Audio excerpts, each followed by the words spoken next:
Billy the Kid, one of the most feared outlaws of the Wild West. A gunslinger, a fugitive, a legend. His name alone struck fear into the hearts of lawmen and criminals alike. But what if history only told half the story? What if, for one moment, Billy the Kid wasn't an outlaw, but a hero? In 1879, in the dusty, lawless town of Las Vegas, New Mexico, Billy the Kid did something few would expect. He stopped a lynching and saved a man's life. This is the forgotten story of the day Billy the Kid defied expectations. Before we dive into this incredible tale, make sure to like this video and subscribe to the Forgotten History channel for more untold stories from the past. And tell us in the comments, do you think Billy the Kid was a hero, or was this just a lucky twist of fate? Let's hear your thoughts.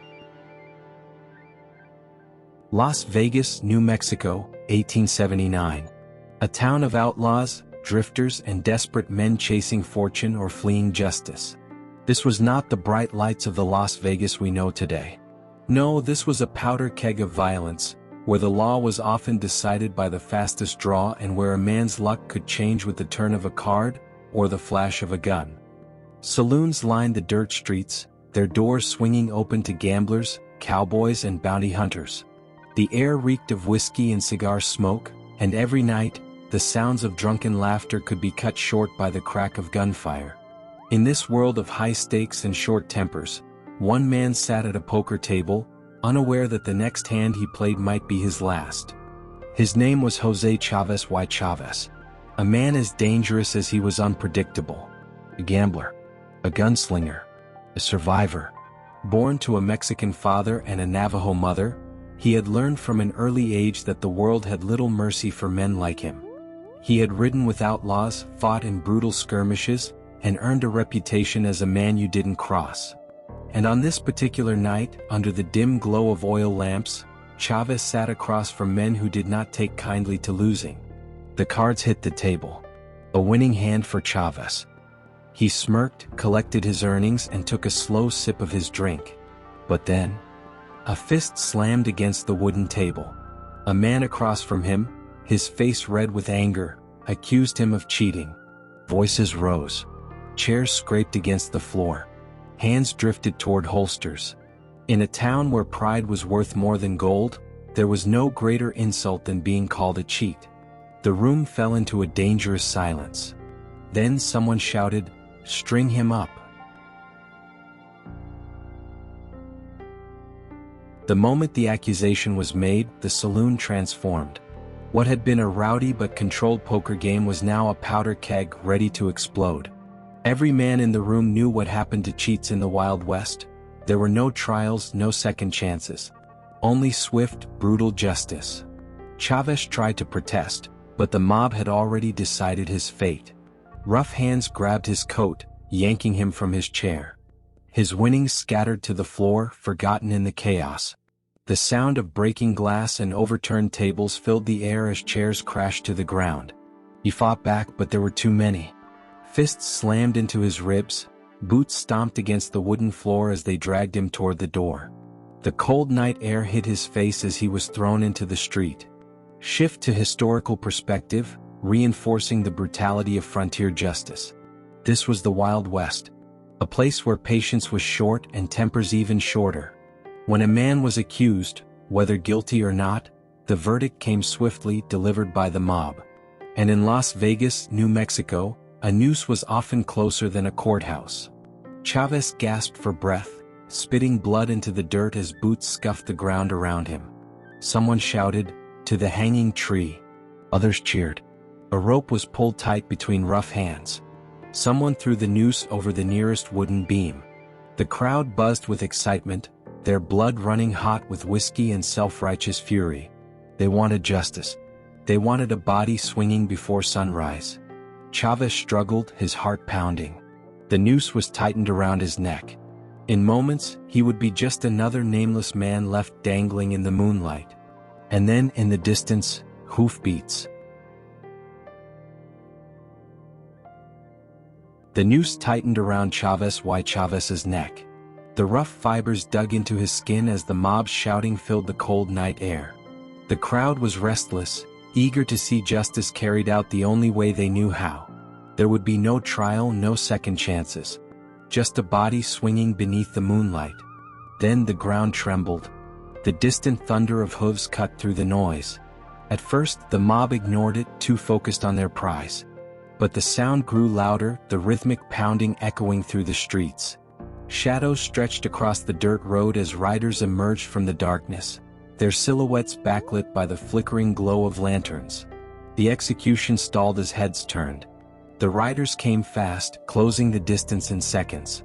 At the front of them was a figure the town knew well, Billy the Kid. The mob hesitated.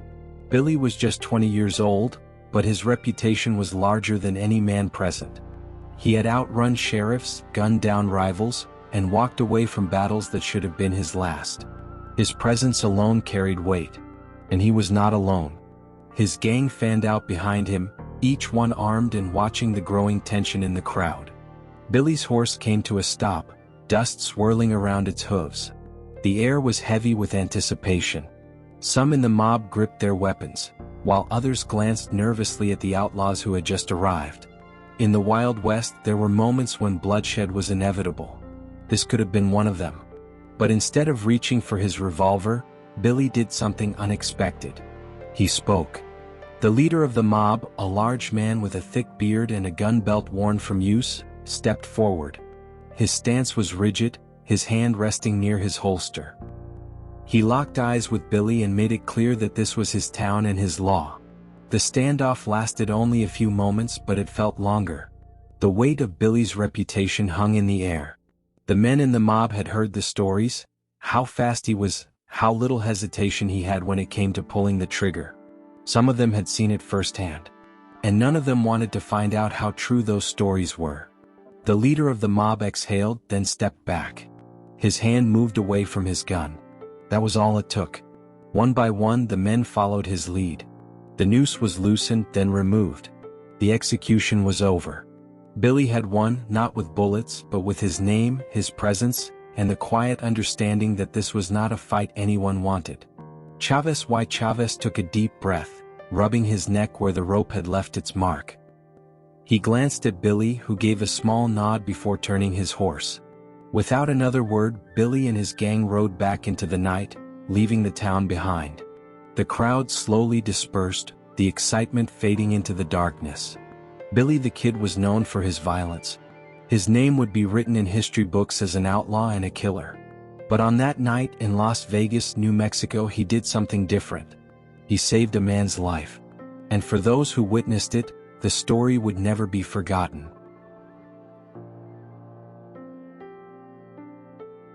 As the last of the mob disappeared into the darkness, the town of Las Vegas, New Mexico, fell silent.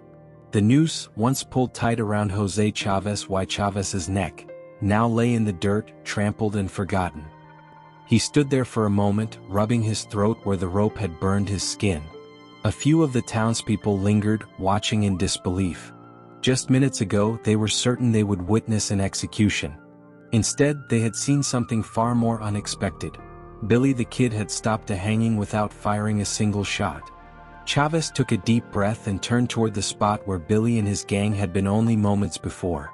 But they were gone, their figures already fading into the darkness, the sound of hoofbeats echoing into the night.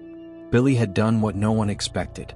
And just as quickly as he had arrived, he had disappeared. For Chávez, that night was not the end of his story, it was only the beginning. Over the years, he continued to walk the fine line between law and lawlessness. He rode with outlaws, fought in battles, and became a feared gunfighter. But unlike many of his kind, he did not die young in a hail of bullets. Instead, he did something even more surprising. He became a lawman. Decades after that night in Las Vegas, Chávez joined law enforcement, serving as a sheriff and later as a deputy U.S. Marshal.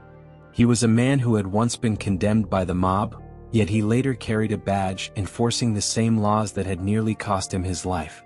Some saw him as a reformed man, others as a hypocrite. Even in his final years, the question remained, was Chávez a hero, a villain, or something in between? Billy the Kid's fate was far less forgiving. Less than 2 years after saving Chávez, He would be gunned down by Sheriff Pat Garrett in Fort Sumner, New Mexico. His legend would grow, painting him as both a ruthless killer and a misunderstood outlaw. But for those who were there that night in Las Vegas, Billy the Kid was something else. A man who, for one fleeting moment, had chosen to save a life rather than take one. The question remains, was Billy the Kid just another outlaw, or was he a man bound by his own moral code, one that didn't always fit within the laws of the frontier? Maybe the truth, like the man himself, lies somewhere in between. What do you think? Was Billy the Kid more than just a gunslinger? Did this moment prove he had a sense of justice, or was it just another strategic move? Let us know in the comments below. And if you enjoyed this story, don't forget to like, subscribe, and hit the notification bell for more forgotten history just like this.